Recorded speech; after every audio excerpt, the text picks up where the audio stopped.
There we go. All right. So that first part will be missed on the recording, but anyway, at any rate, just as far as this meeting, one other thing, you may have some questions as you go along. I'll ask for it like at the end of a section or two occasionally, for any questions that you might have. And you can chime in then if you have one. Whoops, what am I doing? All right. So I'm going to share the screen with you. I sent you some documents, and they're just good to have up there occasionally, for you to look at. Okay, minimize. Okay. So sharing. Here is our website shared. And the documents I sent you can be found on the website under parent info at the parent meeting documents down here. And the first one I'll bring up is the basics. Just as far as that goes, a little discussion about this, just how the team is set up. We really have three basic levels. We have a novice level. If your kids came through the ribbons or the pre-competitive swim class, you're familiar with that. We have the age group level. Most of your kids are probably advanced into that group.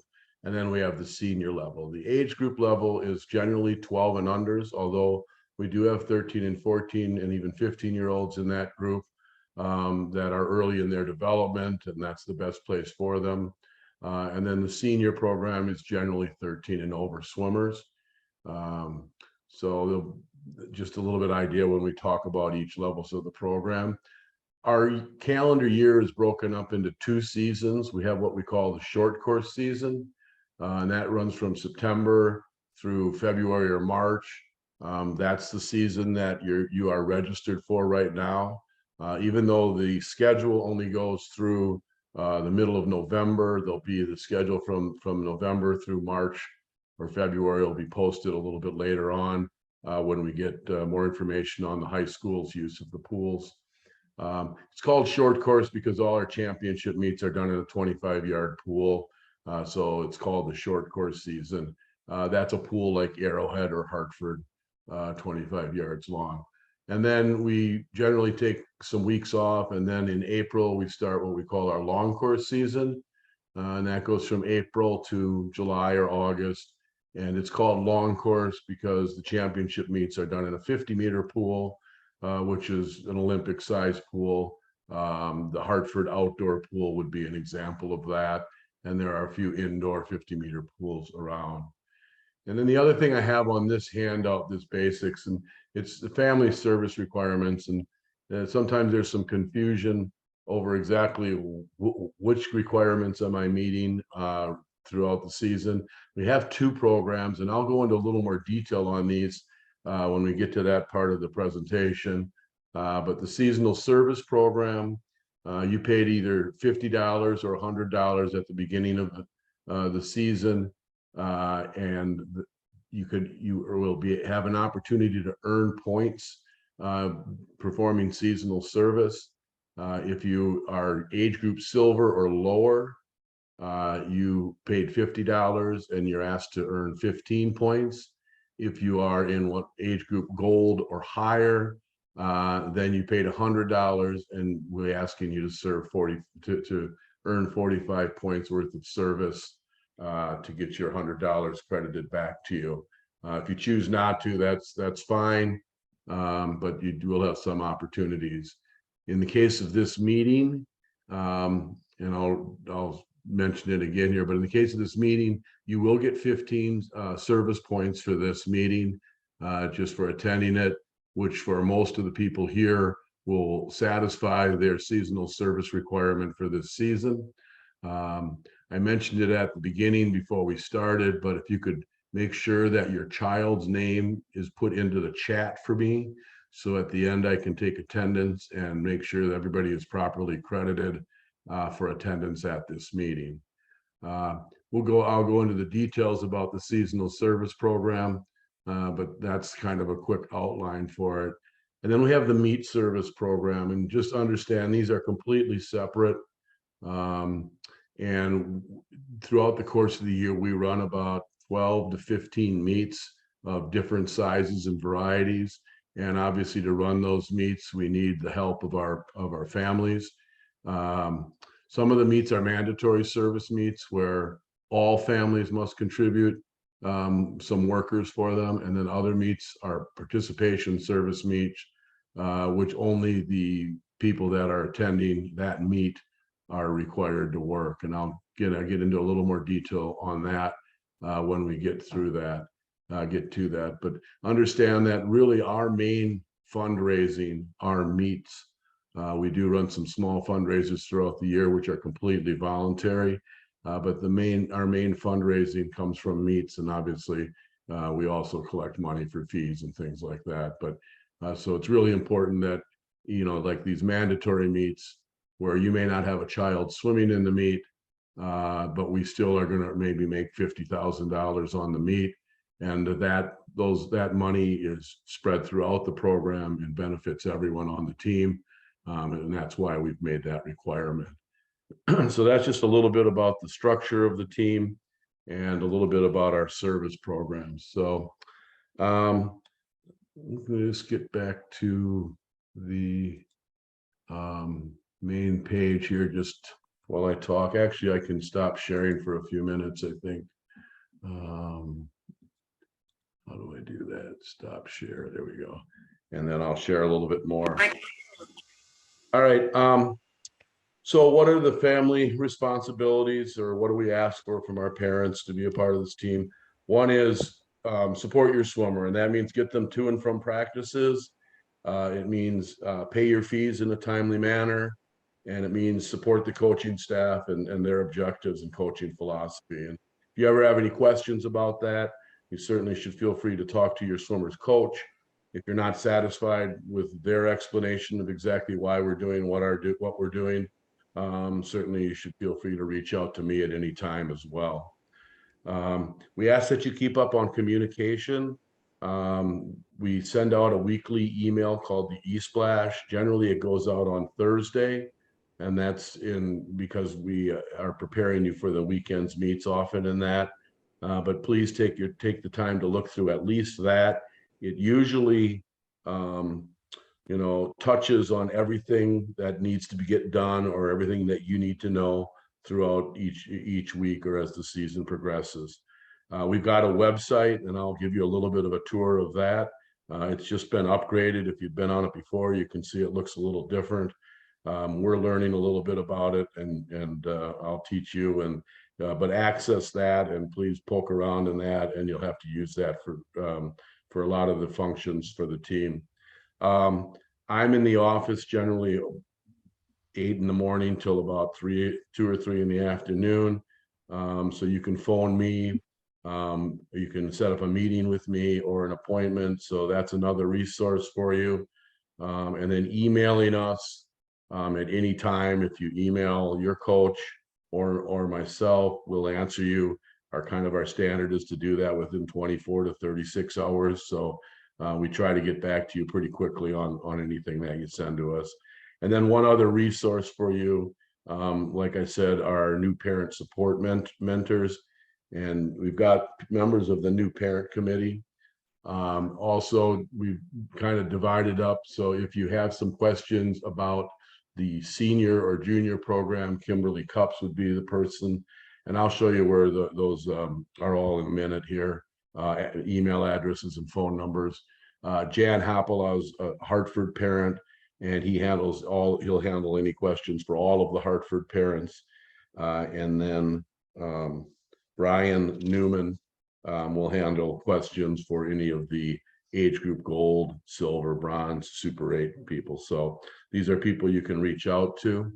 I'm going to reshare the website here, and under parent info, under new parents, you'll see a list of those people, their email addresses and their phone numbers.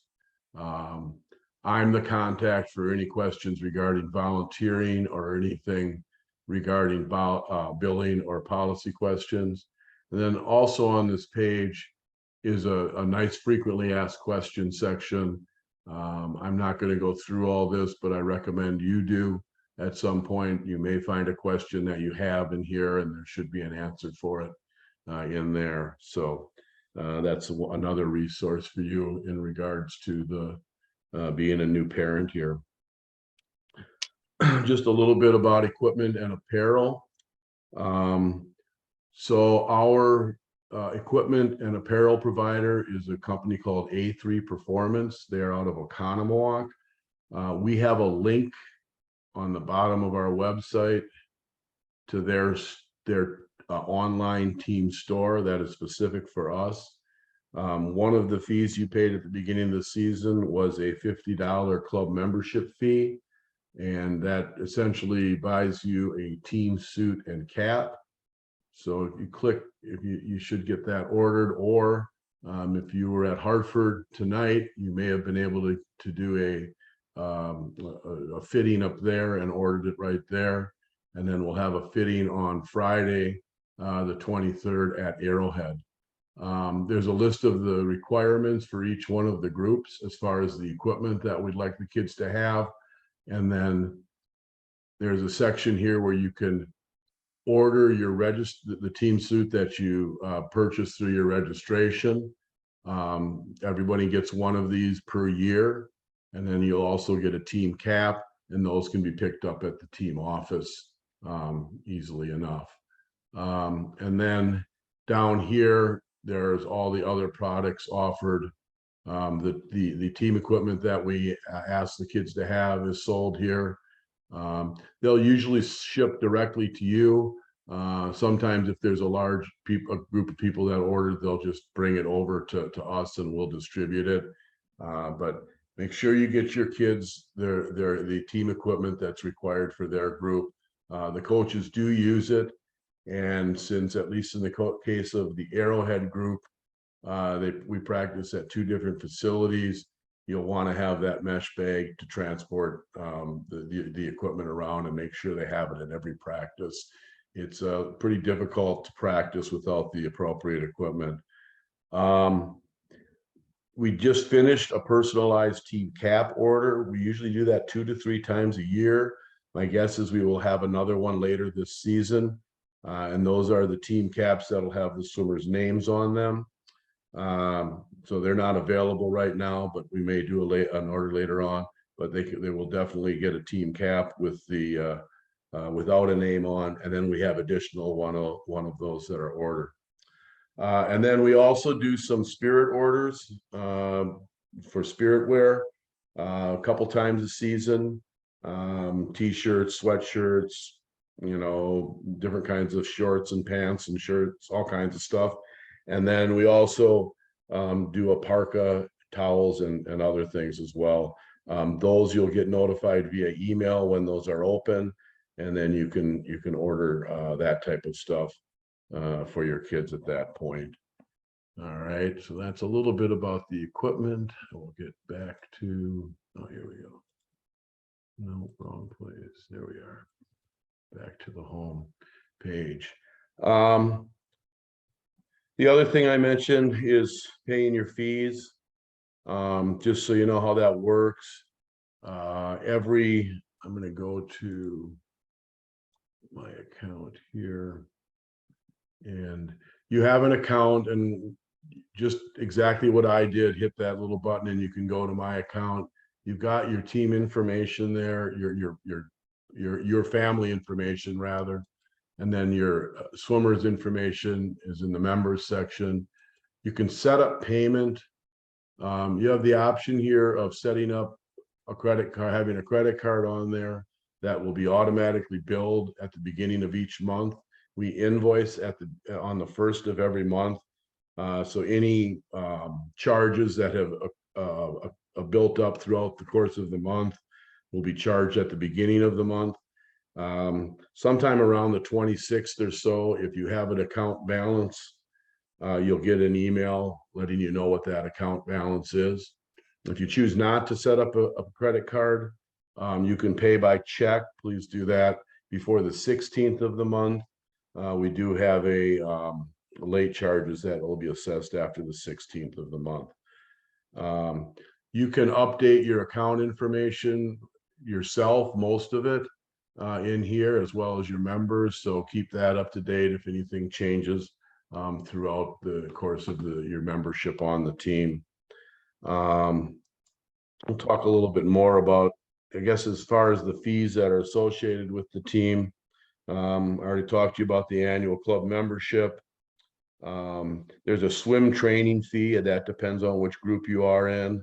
And some of those usually are broken down into payments if you want. The seasonal service deposit. There will be fees for any meets that you enter your swimmer into. And I'll explain those a little bit more when we get to the meet part. Occasionally, we'll run some social events. There'll be fees for that. And then if you are unable to meet your meet service requirement, there are buyout fees that we assess for that as well. And then one fee that you will not pay through Lake Country Swim Team, and that this is new this year, is the annual USA membership fee. And you must register and pay through USA Swimming and that website. I sent one set of instructions out earlier in the season. I'll send another one out probably later this week. And I'll just be kind of checking to see how people are doing as far as getting registered with USA Swimming. Please take care of that right away. That covers your insurance, and our team insurance is dependent on every athlete being registered with USA Swimming. So please make sure you take care of that right away. And if you have any problems with it, you can feel free to talk to me.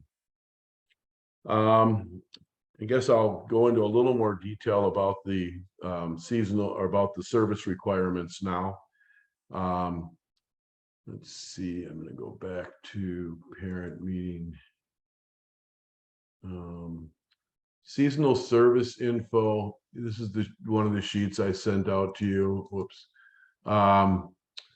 So again, most of you have met this already this season by attending this meeting, but the next season you join, you'll want to be able to do this. What it is there's a list of things where we need help, and you'll sign up for those, and then as you complete those tasks, you will be awarded. This is a sheet that explains it. I'm not going to read through everything on here, but I encourage you to read through it, and then I will show you how you would sign up for that to meet that requirement. This box here, or rather here, will probably be an often used box. It's for signing up for meets and any other things that we run that we call current events. I'll click on it now, and you'll see it takes us to a page where there's a list of dates and then events that are associated with those dates. A lot of them are swim meets. We also do our novice registration through this. And then you can see this one right here is seasonal service opportunities for the fall and winter. And to sign up for anything, you'll just click on the actual event. You'll get a box that kind of gives you the explanation of what it is. And then, I don't know if I can. And then up here on the top is a job sign up button. And you'll hit that, and then all the seasonal service opportunities that are currently available for you to help out on are here.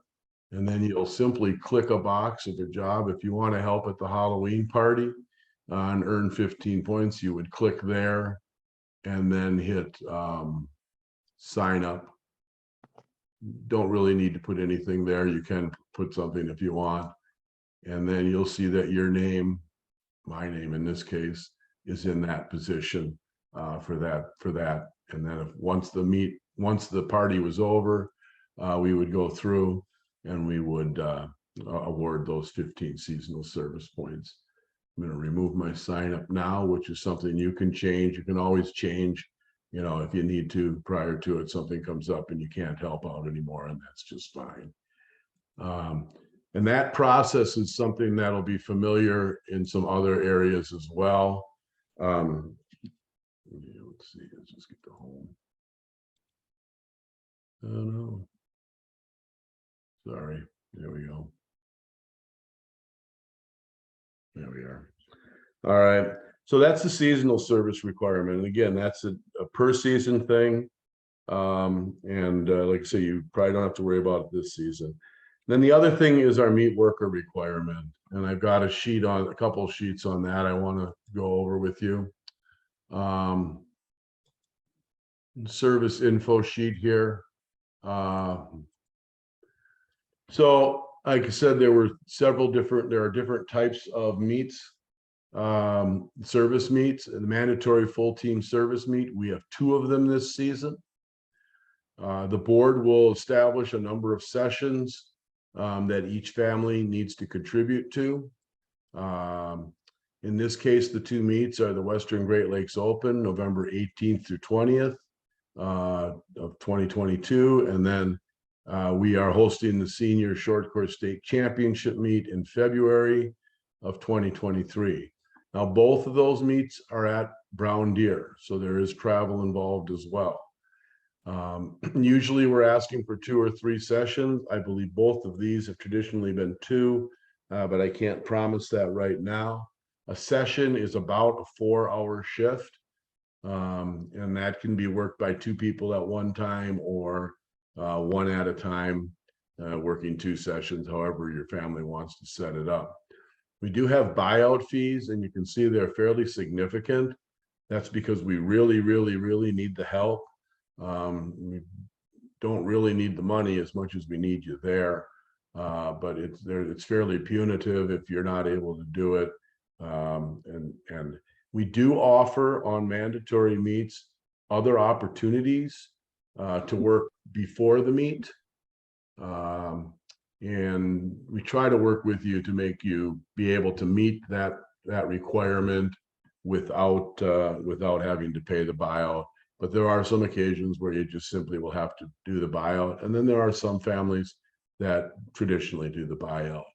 So anyway, please keep these dates available.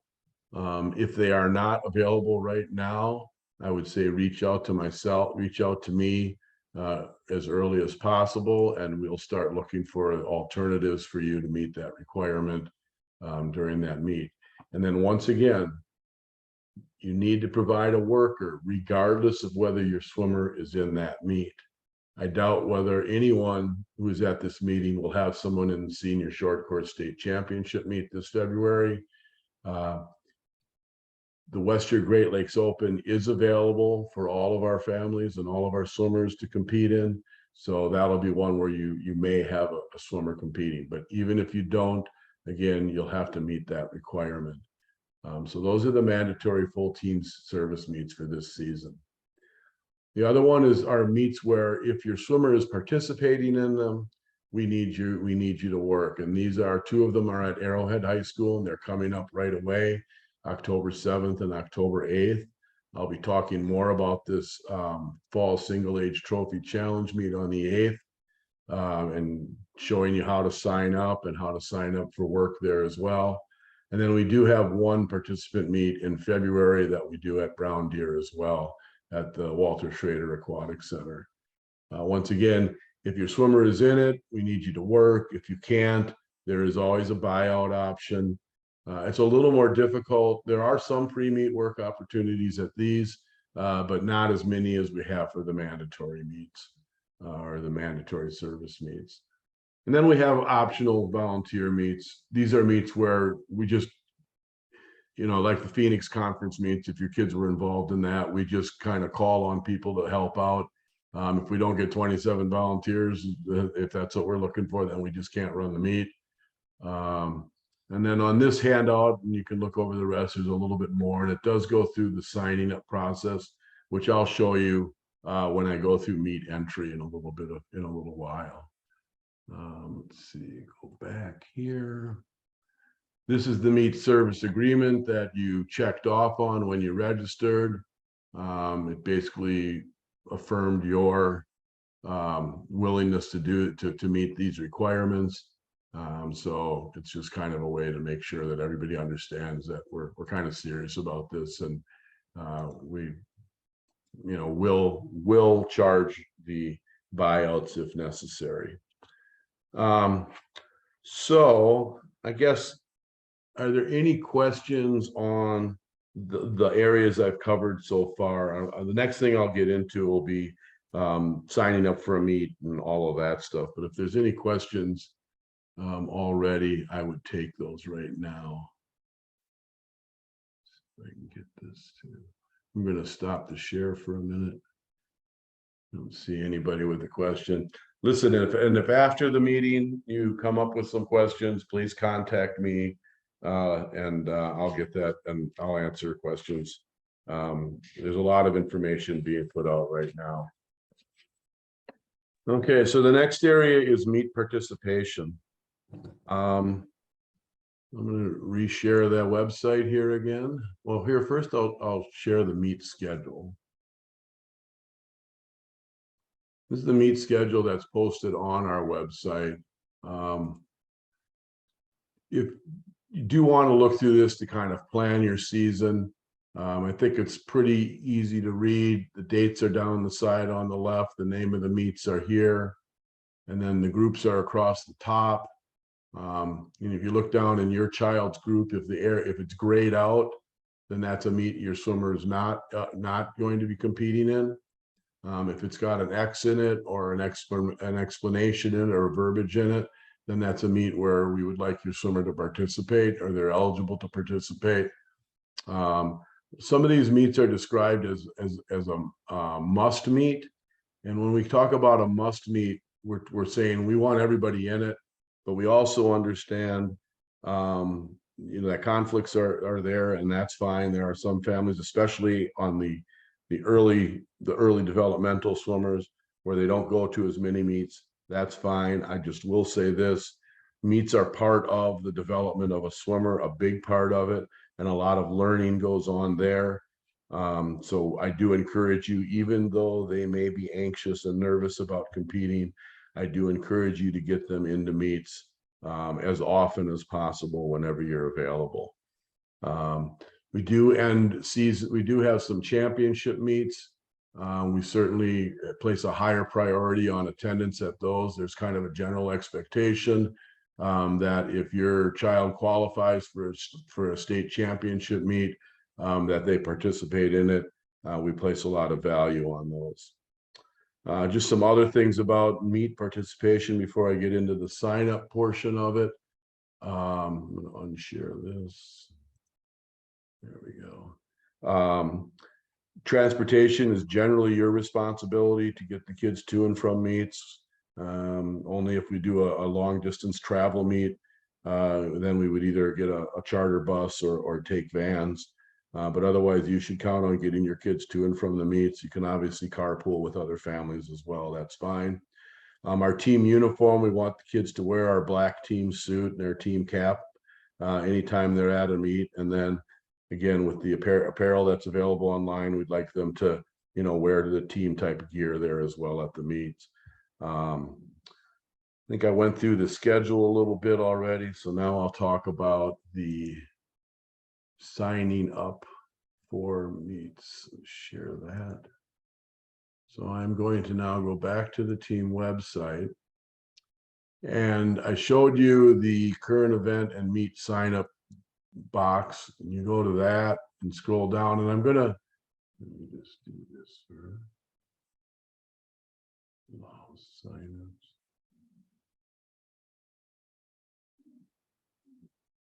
Just making it so that we actually have. Okay, so I want to make sure I opened it up for everyone. Yeah, all right. So the meet that's coming up, and it's due on September 29th, and that I think most of your young swimmers should be in, is this Lake single age meet. It's a good first meet. So if you click on that, so what'll happen, and I sent this out on Monday, you probably got an email with announcing that the sign up for this meet was available, and then it would have had a link that took you to that meet. If it takes you to the sign up page, I recommend that you look at this page first, because this is where the information is about the meet. It tells you the date, the location, the teams that are involved in it, a little bit about the time. And then there's always this, on each one, there'll be a meet information letter.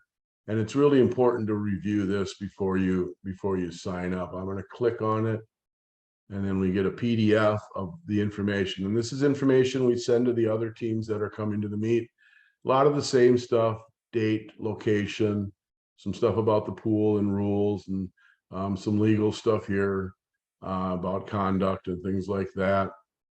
There'll be a list of what the entry limit is, and that's how many total events they can swim in, and when the entry deadline is. Usually we require you to turn your entries in prior to the one that's posted in here, because that's the date we have to send it into the meet host. Since we're hosting this meet, it's the same. And then the entry fees will be listed as well. And for this meet, and this is a pretty typical pricing, it's $5 per every event that they enter, and then $12 per relays, which is split up between the 4 swimmers that are on that relay. There's always a $4, and LSC is the Wisconsin, I guess, sanctioning body that runs our meets, our meets in Wisconsin. There's always a $4 surcharge, and that's $4 for every swimmer, not every event. And then sometimes we don't have it at Arrowhead. There's also what's called a facility surcharge, and that just means the facility charges a per swimmer amount as well. Those can range from $4 to even up to $16 or $20 occasionally, depending on the facility. So you can do the math when you're doing your signups and get an idea what that meet is going to cost you. And then there's other information about awards and things like that. And then there'll always be a page where the events are listed. It has the event number, the description of the event. That includes the age group, the yard distance, and then what stroke they're doing. Is always listed there.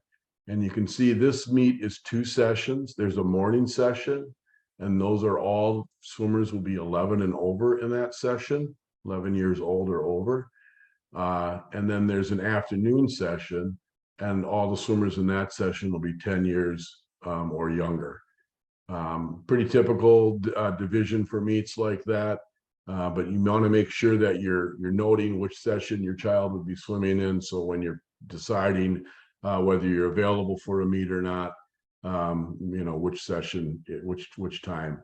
As far as the timing goes on these, if you'll notice in the warm-up section here, it says the AM session is 7:30 to 8:30 warm-up, and then the meet starts at 8:35. And then the PM session will typically have something a little more vague, like the warm-ups are 45 minutes long, and they'll start 50 minutes after the conclusion of the AM session. We just don't know how long the AM session is going to take until we get all the entries in. So after the entries are in, we'll firm up that PM session starting time, and that'll be communicated to the teams that are attending, and then the families on our team will get that as well.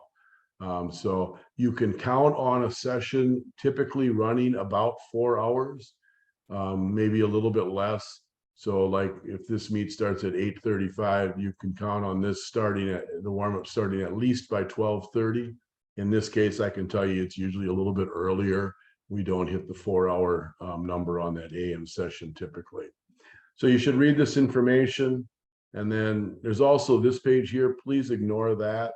That's for us to send in for the when we send in our entry, not for you. Your entry fees, you won't be sending directly to the team. We'll send entry fees into the host team, and then we'll bill you. And then that bill will come due at the end of the month. But let's say you looked at this and you say, okay, we're available. I'd like them to swim, like my swimmer to swim in that. So I'm going to go back to this event page here. And then up on the top, there's an attend decline button. So when you click that, takes you to a page where you'll see your swimmer's name, and I've got sample swimmer Conehorst here, and I've decided that that swimmer, she will swim in the meet. I'm going to declare, yes, please sign them up. And if you can't, it's helpful if you do the declaring, no, we can't swim. And if you want to put a note in there, you can at that time. So anyway, you'll do, when you put in the yes, what happens is all of the events that your swimmer is eligible for will show up in a list down here for you to select. The swimmer does not have any times yet, any best times. So these are all at NT. If the swimmer had swum the 50 fly and gone a 35 seconds in it, that would be listed in here. And when you enter your swimmer, they're going to be listed at the time. And that's just so that we can organize the swimmers into competitive heats against each other. Now, your first couple times doing this, you may look at these events, they don't mean much to you, and you really don't know what your swimmer is ready for. And you can actually, some families do this even when their swimmers are much older, but you can actually just type in coach's choice here.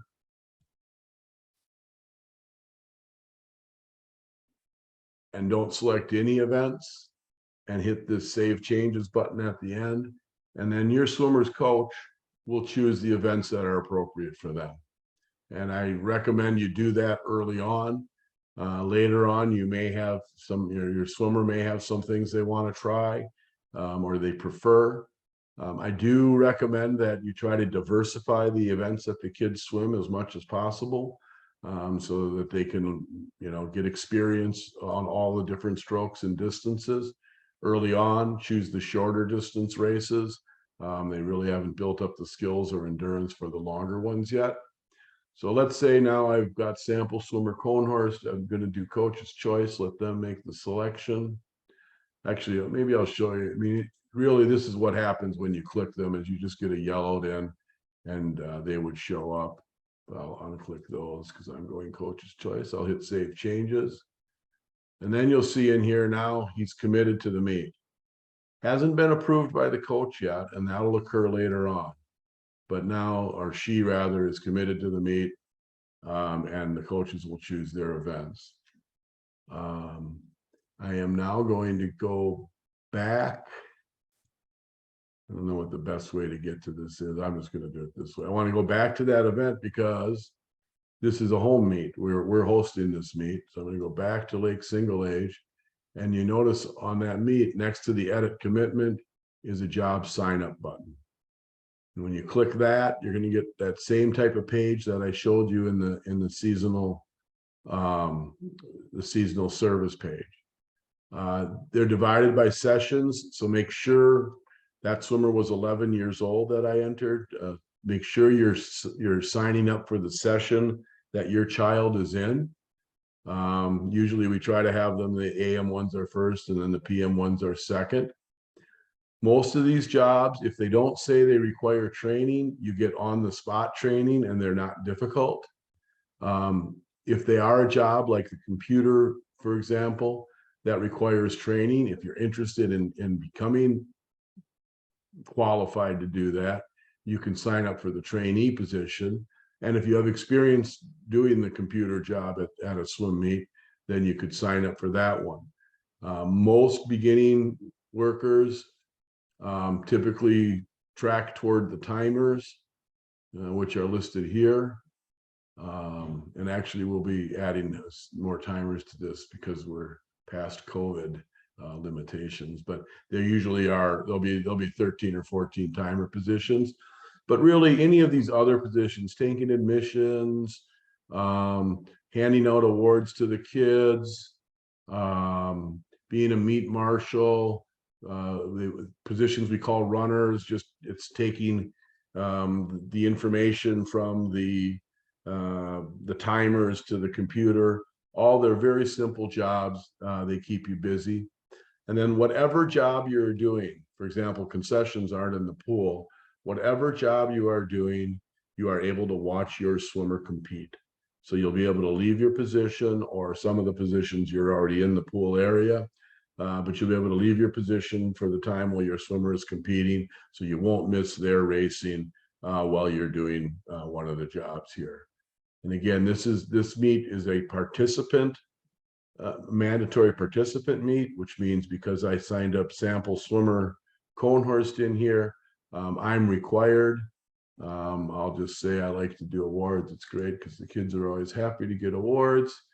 And then I would go up here and do the sign up. Sometimes, since it said Mark and Darcy Cohnhorst, and it'll be, let's say it's going to be Mark that's doing it, I'll just type Mark in there so they know it's Mark to look for and not Darcy. A phone number is not bad to put in there as well, although again, not necessary. We have access to that. So I click sign up, and there I am signed up for that position. I'm going to get back to the website. So now you've signed up for the meet. You've signed up to work the meet. So now the next thing is going to the meet, participating in the meet. Like I said, we send out an e-splash. I think I'll unshare for a minute. Yeah, no, I think I will wait. I will take you to another. Meet entry and tips. This document goes through the meet entry that I just went through. So if you didn't take good notes, they're here for you.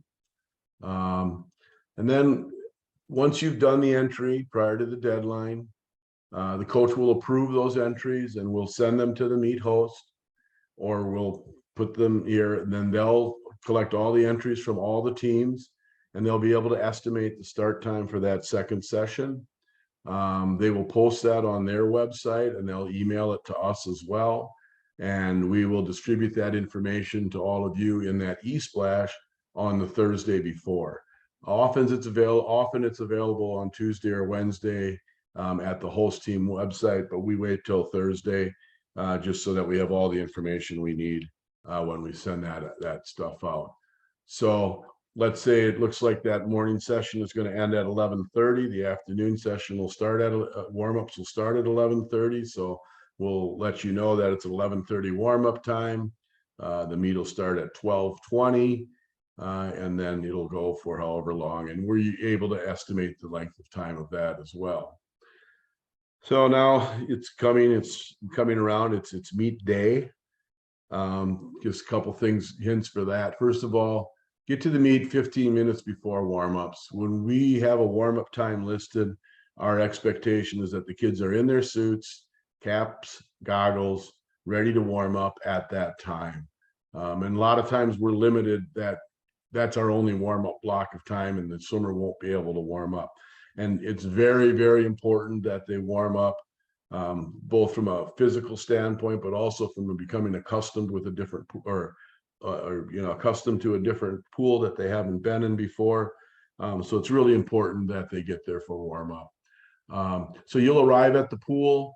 They'll go to the team area, and you'll go to the stands. You may purchase a heat sheet there, although more and more teams are providing heat sheets online prior to it. The heat sheet is the program that basically tells you where your swimmer will be swimming in their events. So to prepare for that, you'll get the heat sheet. And you might have to wait until warm-up is done. Again, it depends on how early you're there or whether you get the heat sheet in advance. But at some point, you're going to want to put kind of this little grid here and write it on your swimmer's hand, leg, arm, whatever, because that information is from the heat sheet, and that's going to let your swimmer know where to be and when to get there. So it's really important. So for example, you'll get a heat sheets. They typically look like this here, with the event number listed up in the corner, then the description and the stroke. There's often, several heats. In this case, there are 11 heats. This is the first heat because these are some early on swimmers that have no times or some slower times. And then it'll also have a lane listed. You'll make a grid like this on them. And for this swimmer, event 37, heat 1, Hannah Kabush, lane 6, and it's the 50 backstroke. Get all that information on your child's, again, body somewhere, so it's with them at all times. And any adult coach or even a volunteer at the meet will be able to help them get to where they need to be for their races. So get that done. Like I say, if you can do it before they get in the water, that's great, but it certainly should not occur while we're trying to have the kids warm up. So then the kids will do the warm up while you're relaxing in the stands, having your cup of coffee. We will do a team meeting with the swimmers at that time. And at that time, we'll announce any relay positions.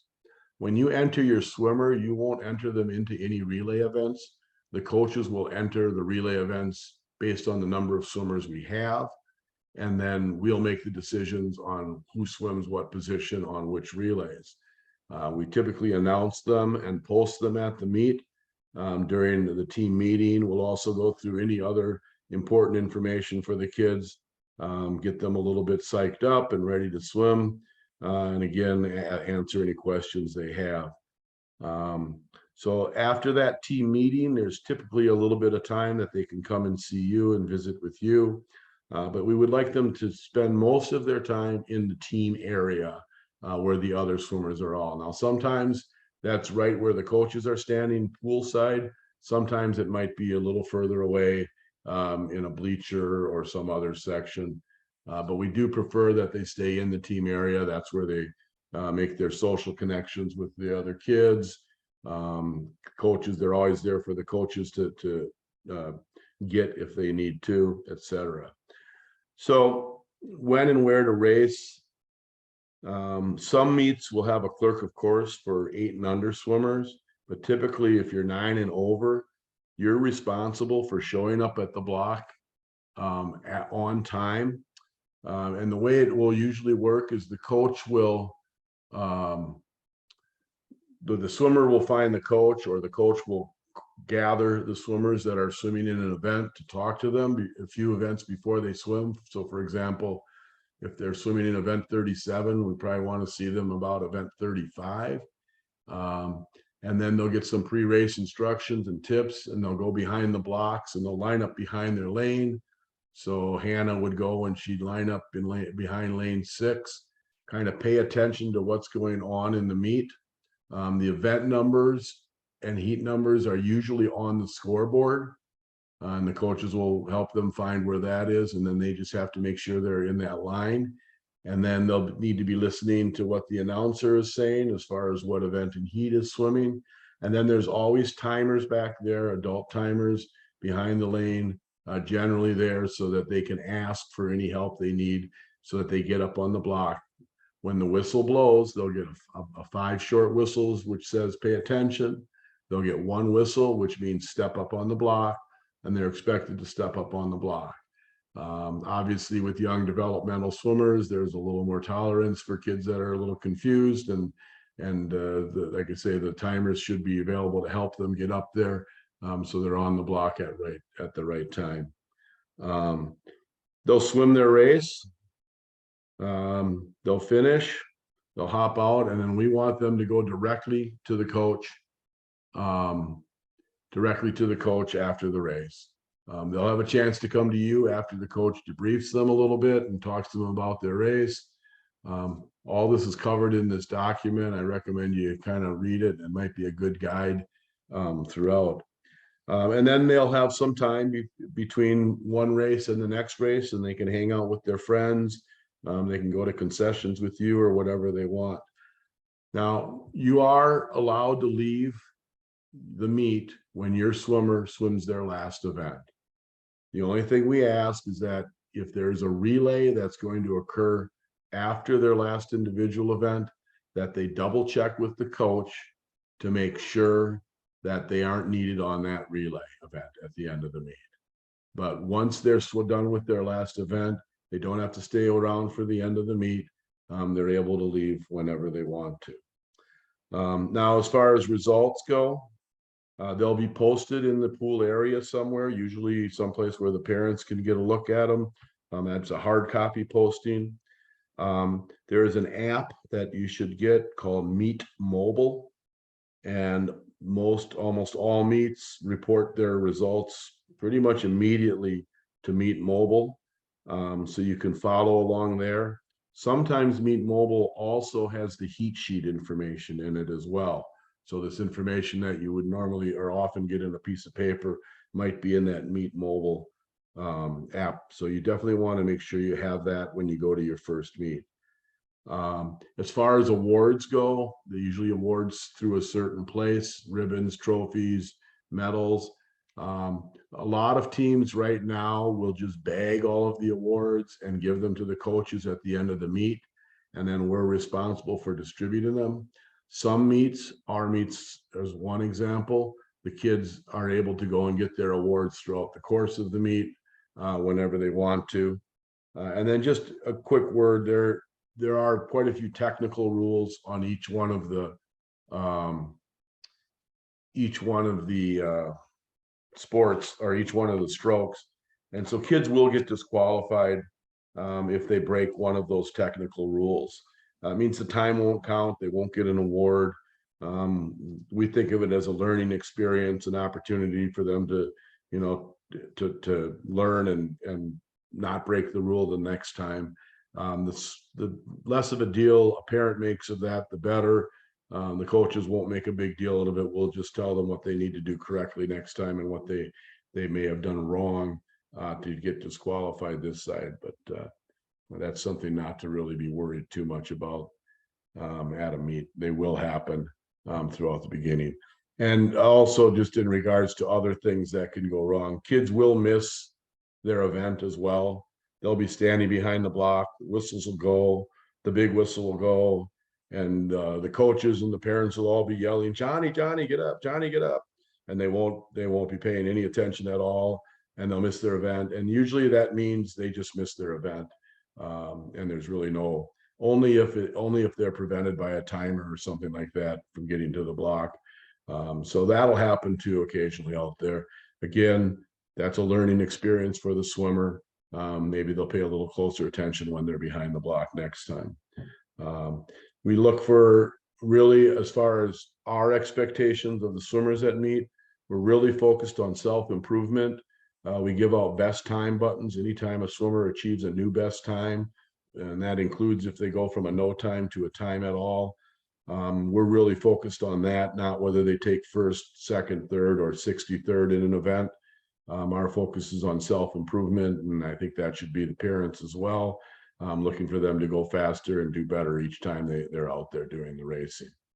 The meets are really a big social event for the kids, and we try to make sure that they're, again, making new friends and spending time with their friends throughout the course of the meet.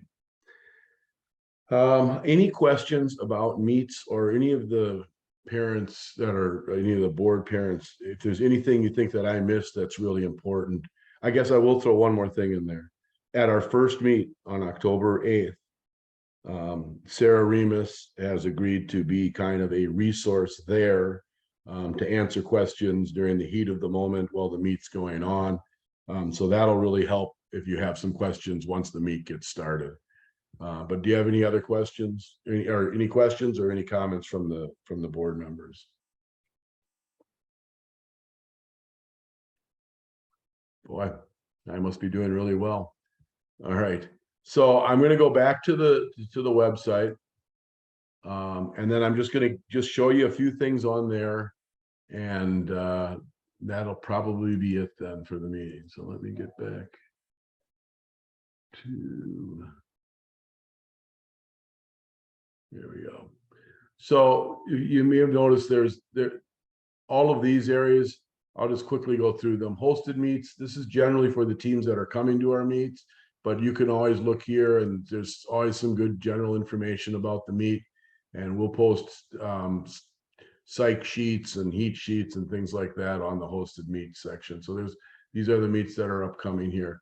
Parent info, I'd say go through all of these. There's some information on age group swimming, a little bit about each group and what the requirements are to be in the groups. And then some good frequently asked questions from USA Swimming. Their volunteer policy, this is the seasonal service. And then this is our board of directors. Their name, email address, and phone numbers are here in the committees. And then I showed you already where the parent meeting documents are, and you may want to refer to those. Swimmer info, right now we've got time standards, team records, and code of conduct. Meet info. When we host a meet, we'll sell heat sheets to the people that are attending from other teams, but we'll give them out free online to our members. So for example, these are heat sheets from a meet we hosted last summer.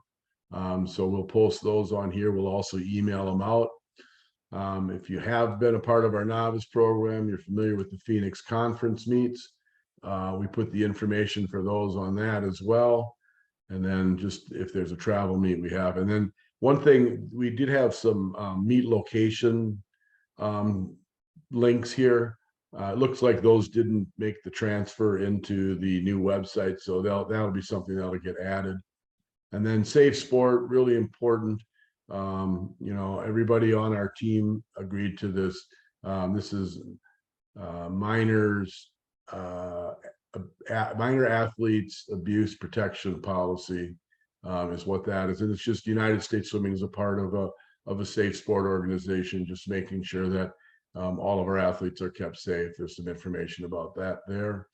If you go back to where my account was here, not necessarily on this little bar here, and that's when you, a lot of time when you first log in before you get to the team website, there's some team tools. There's a nice member search here where if you want to look for like the kids in your, you know, the other families in your swimmers group, you can just do a little search there and they'll pop up there and you can find out addresses and phone numbers. Also on here is the coach and board page. Most importantly, the coach's email addresses are on here. We have a little updating to do on this, but that'll get done. But if you want to talk to your swimmer's coach or communicate with your swimmer's coach, this is where you'll find their email address. And then all the board of directors are on here as well. This is another way to get to that team event page where you sign up for meets. Your swimmer's meet results are available at this page. These are all of Aiden's results from when he swam, still in here.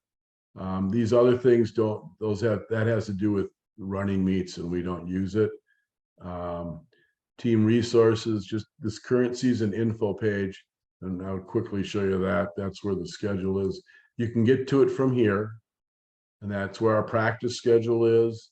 And other updates and information are usually put here. The meet schedule, group assignment, fees chart. This has Google Maps to each of our pool locations where we practice. And that one also you can reach through the regular at the website. And that's this one here, current schedules and info, that same page. I think that about covers it. So I would open it up for any questions. If not, I encourage you, if you have a question after you leave the meeting, send me an email or call and leave a message at the office and I'll get back to you. Hopefully all of you have put in your child's name so I can credit you for the meeting, and you'll see a credit on your account within a week or so for attending this meeting. Anything to add? And no questions. Well, excellent. I have questions. Sure. Sorry, hi, I'm Rajasi. I have a couple of questions, but I will email you today or maybe tomorrow. And thank you so much for all the information. It was awesome. Thanks a lot. Well, good. I appreciate it. Yeah, it's a lot of information. Your head could be spinning. Just, you know, look at these documents that are on the website, and those might help you remember exactly what I was talking about. So thank you all for attending, and we'll see you around the pool deck. Thank you. Thanks. Bye-bye.